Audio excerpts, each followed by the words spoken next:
Assalamualaikum warahmatullahi wabarakatuh. Perkenalkan, nama saya Ratna Jayanti, NIM 20204104 Agroteknologi A.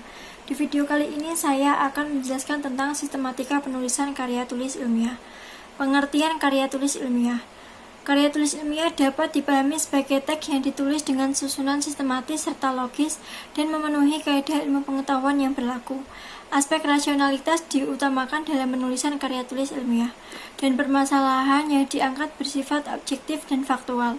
Karya tulis ilmiah menuntut untuk menggunakan kata-kata yang tidak ambigu atau bermakna ganda, sehingga dibutuhkan gaya bahasa yang lugas, serta eksplisit dan tentunya dengan ragam ilmiah sesuai dengan PUEBI. Ciri-ciri karya tulis ilmiah. 1. Suatu permasalahan diungkapkan secara logis, fakta dari data yang kredibel dan analisis yang objektif, serta pada bagian rumusan masalah diungkapkan dengan kalimat interrogatif. 2. Opini yang dikemukakan harus berlandaskan teori dari berbagai sumber, seperti pendapat ahli, jurnal ilmiah, ataupun buku-buku yang sudah diterbitkan, bukan berasal dari imajinasi, perasaan, atau pendapat yang subjektif. 3. Ragam bahasa haruslah ilmiah, tidak ambigu, dan tidak menggunakan kata-kata yang bersifat konotatif.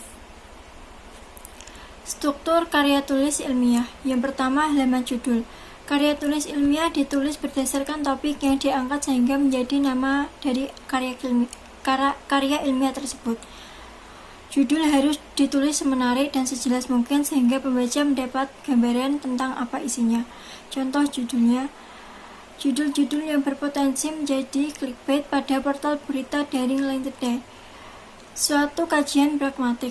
Dalam halaman judul, nama penyusun, nama lembaga atau institusi, serta tempat dan tahun ditulis dengan aturan rata tengah yang ditempatkan berturut-turut setelah judul di bagian bawah. Kedua, abstrak. Ringkasan dari seluruh isi karya tulis disebut dengan abstrak. Abstrak ini ditulis bergantung pada peraturan akademis tertentu. Pada umumnya, abstrak ditulis dengan maksimal 150-200 kata dengan jarak spasi 1,5 dan tidak ada jarak antar baris. Isi abstrak antara lain tujuan penelitian, metode penelitian, sumber data, dan pembahasan. Bagian bawah abstrak terdapat kunci. Kata kunci ini ditulis maksimal 5 kata. Pendahuluan terdapat latar belakang masalah, perumusan masalah, tujuan pembahasan, pembatasan masalah, identifikasi masalah, dan kemaknawian tulisan. 4. Kerangka teori. Kerangka teori berisi penjelasan tentang hasil kajian, terdapat teori-teori dan hasil-hasil penelitian yang sudah ada dan telah terpublikasi dan relevan dengan karya tulis ilmiah itu. Pada bagian ini, teori-teori dari para ahli akan diibaratkan sebagai pisau untuk mengupas permasalahan yang disebutkan pada bagian rumusan masalah. Dalam penyusunan teori tersebut, kemampuan menggunakan kaidah pengutipan sangat dibutuhkan agar tulisan tidak dinilai sebagai plagiarisme. Metode penelitian. Yang kelima, metode penelitian menjadi hal yang sangat mendasar dari karya tulis ilmiah. Metode atau prosedur penelitian menjadi petunjuk penulisan untuk penelitian dengan langkah-langkah yang benar, sebab jika metode salah, pembahasan pasti juga akan salah. Terdapat 2 metode yang di dalamnya masih ada subbagiannya, yaitu metode kuantitatif dan metode kualitatif. 6. Pembahasan. Bagian ini harus mendapatkan porsi tulisan yang paling banyak dibandingkan yang lainnya.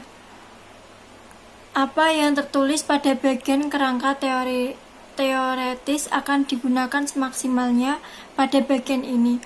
Penulisan akan menggunakan daya analisisnya secara objektif tergantung pada metode yang dipilih. Jika metode kuantitatif yang dipilih, data akan dijabarkan dengan bantuan beberapa fitur sebagai grafik, diagram, atau tabel. Sementara itu, jika metode kualitatif yang dipilih, data akan diuraikan secara verbal. 7. Kesimpulan dan saran. Terdapat 2 penyampaian dalam penulisan kesimpulan, ditulis butir per butir atau uraian berupa isai padat. Kesimpulan berbeda dengan rangkuman.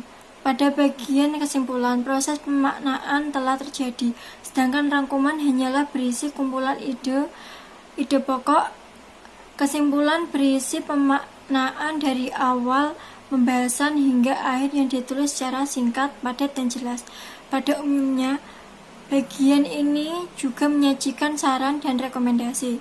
Sementara itu, bagian saran berisi anjuran penulisan dari hasil penelitian yang telah dibahas dengan para pembaca atau pihak yang berhubungan dengan topik. Selain itu, saran juga berisi anjuran terdapat penelitian selanjutnya yang sejenis. Daftar pustaka. Karya tulis ilmiah wajib menyertakan sumber karena jika tidak dianggap sebagai plagiarisme. Penulisan daftar pustaka membutuhkan waktu yang tak sebentar dan ketelitian yang mendalam dan tergantung pada format.